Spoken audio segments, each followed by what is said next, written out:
What is a neoliberal as opposed to a liberal? I mean, it's just, I've got to do political science 101 here.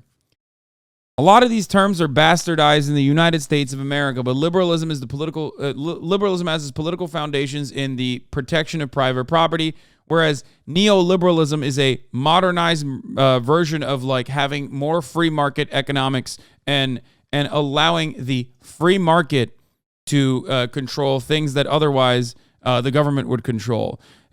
That's it. Markets above all else. In America, though, it's interchangeable because both of the parties are neoliberal. Literally, both. Both of the parties are neoliberal, and both of the parties are technically liberal as well. That's it. But, of course, in the United States of America, colloquially speaking, in the United States of America, liberal means like you're a Democrat and care about social justice, at least aesthetically, whereas Republican means you're conservative. Both parties still want to, as evidenced by the past fucking at least 30 years of contemporary politics, both parties still want to privatize programs that were otherwise controlled by the government, with some exceptions. But ultimately, it doesn't matter. I'm a STEM lord that wants to learn. There you go. I explained it to you. Libtards dodging our culture wars. So you're telling me we got it right in Australia by having a conservative party called the Liberal Party? My friend, Australia is not alone. It's yet once again, this is further evidence that America controls the entire planet with its culture. In every other country, the Liberal Party is the conservative party. The Labour Party is the left-wing party. Of course, even in the UK, the Liberal Democrats are considered the center-right party. Of course, UK Labour Party used to be a left-wing party. No longer can I say the same thing. Don't want to get into that. But if you're wondering, I thought liberalism was laissez-faire, no government oversight, capitalism, and neoliberalism is the idea that government's role should be to defend the functions of capital. Neoliberalism is Austrian economics by a different name. That's why Ronald Reagan and Margaret Thatcher are considered neoliberals. They openly are neoliberals. Okay? Bill Clinton is a neoliberal. Every Democrat, for the most part, every Democrat is a neoliberal. Democrats since the 90s were advocating to basically utilize, like here's a neoliberal Democratic Party policy. Are you ready for this? The Democratic Party since the 90s decided we don't want to privatize education. We want to utilize charter schools. What charter schools does is basically privatize education, but, with some voucher programs that will still allow some people to also, be able to go to those schools. Okay? Disagree? Biden is a social democrat, not neoliberal. Joseph Robinette Biden, alongside Barack Obama in the Obama administration, genuinely tried to cut Social Security. He's no longer advocating for that now, okay? So I'm not going to say that. But if you think that Joseph Robinette Biden is a fucking social democrat, I got a lot of NFTs with ape slurp juices to sell you. You know what I mean? No, Biden is not a fucking social democrat. That's crazy. Bernie is a sock dem. AOC is a sock dem. And like barely. Like and Bernie is not even a social democrat.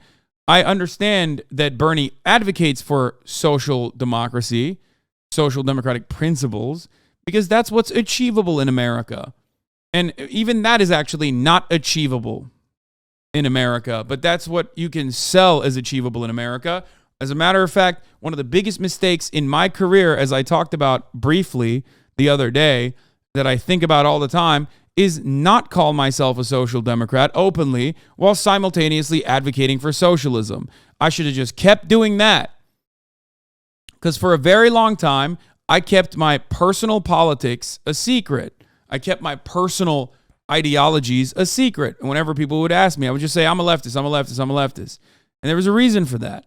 Because I know when you fucking tell people you're like anti-capitalist or socialist or whatever, there's a lot of baggage that you have to, there's a lot of baggage that comes along with that until like 2020. Exactly. For like the first fucking 2 years of streaming on this platform, I would never openly talk about my political ideology. Part of that is because people immediately put you in a fucking box when you do that. And it was the worst thing. It was the worst thing that I could have done. Okay? It was the dumbest thing I could have done. It doesn't matter what my personal ideology is. I tell you what my biases are all the fucking time. Anyway, I told you back then, and I keep telling you now. You're biasing twice. Che Young. Some of your audience leave after you talked about your own views. No, it didn't, but it doesn't matter. It opened me up to like a sea of... It opened me up to a sea of fucking propaganda that you can cut against me. Because like, when I say baggage... I don't mean like actual baggage. I just mean what people's personal involvement with that term is. Do you understand? People's personal involvement with the term and their personal understanding with that term is what the baggage is. No, because if sparked me to feel angry towards you, which ultimately made me question why I was so mad. Do you understand that? I wouldn't have been turned if you claimed you were a sock dem. I don't fucking know. I mean, it doesn't matter. I would just give like wishy-washy answers usually regardless. Because ultimately, the things that I advocate for right now in the United States of America is not like fucking immediate socialist governance. Because I know that is impossible to achieve, especially in the short term. Like, I advocate for social democracy in America in the short term. That is literally what I advocate for. Non-fucking stop. So it doesn't matter. And the same goes for Bernie. He advocates for social democracy in America. He doesn't advocate for fucking socialism in America right now. But ultimately, it doesn't matter because even if you advocate for social democracy in America, they still say you're a socialist. They say Nancy Pelosi is a socialist. A lot of people living in the Western world, like politicians, activists, and the like, understand that, the imperial core's revolutionary potential is a little diminished because they benefit from the bounty of imperialism. They benefit from being in the labor aristocracy, which is precisely the reason why it's very difficult to advocate for anything but like marginal changes. Does that still mean that there is a necessity for much more radical politics to exist? Absolutely. It's the radical politics and the radical advocates that actually cause the change to happen, okay, or push for the change to happen. But it's the more marginal people that are more even-keeled that can hide within the ranks to make this change happen. Everyone plays a role. I had to watch a documentary about neoliberalism for class that said that Ronald Reagan saved America from socialism caused by FDR. Hell yeah.